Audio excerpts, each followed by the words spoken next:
The findings of Victoria's Bushfires Royal Commission will be handed down tomorrow, and they're likely to recommend major changes to the state's prescribed burns policy. Western Australia's policy is considered a world leader, yet green groups remain sceptical about its effects on biodiversity. But a group of local scientists are partway through a study which they hope will prove those groups wrong. Danielle Parry reports from the southwest forests. In century heat, the battle went on. A battle stretching into days as men fought to save their farms. The hot, dry summer of 1961 saw bushfire rage through the town of Dwellingup, southeast of Perth, destroying everything in its wake. In the morning, a town had died. Years of drought and huge stockpiles of fuel made the blaze unstoppable. Authorities had no choice but to change their tactics. We realised at that point that prescribed burning was fundamental to managing the impacts of wildfires. It doesn't prevent wildfires, but it certainly reduces their impact.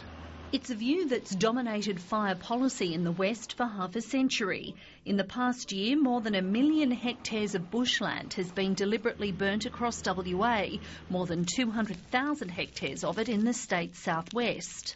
In Western Australia, we've learnt that we need to prescribe burn around 8 to 10% of the landscape each year. Since prescribed burning was intensified in WA, authorities say there have been no forest fires greater than 30,000 hectares, no one has been killed, and there's been only one case of multiple property losses.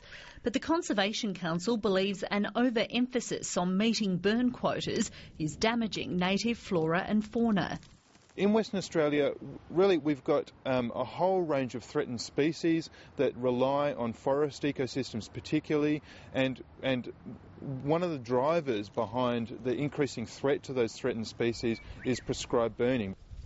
WA's southwest forests are an internationally recognised biodiversity hotspot, but they're also among the most fire-prone environments in the country, creating a conundrum for land managers.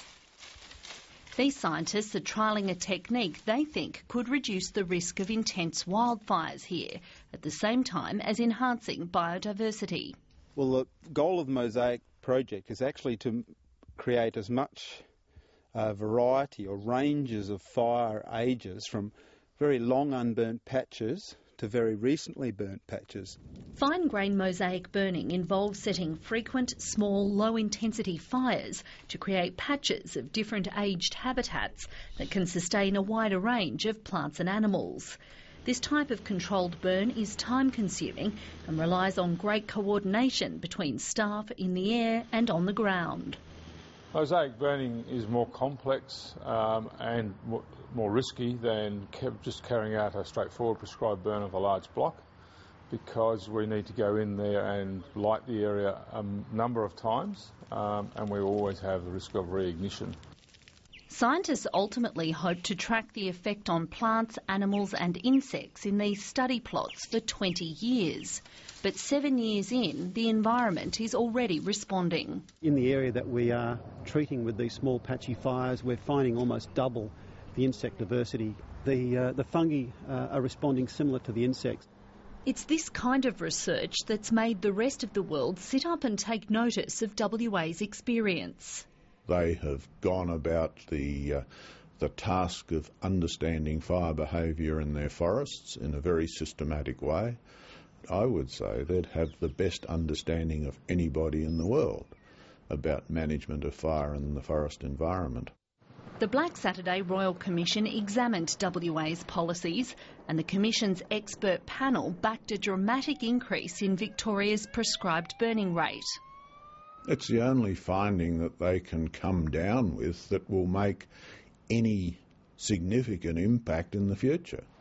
The Royal Commission is considering whether Victoria's prescribed burning rate should increase from less than 3% to between 5 and 10% of available public land.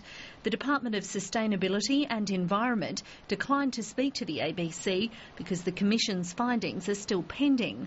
But not everyone thinks a target similar to Western Australia's is achievable or desirable.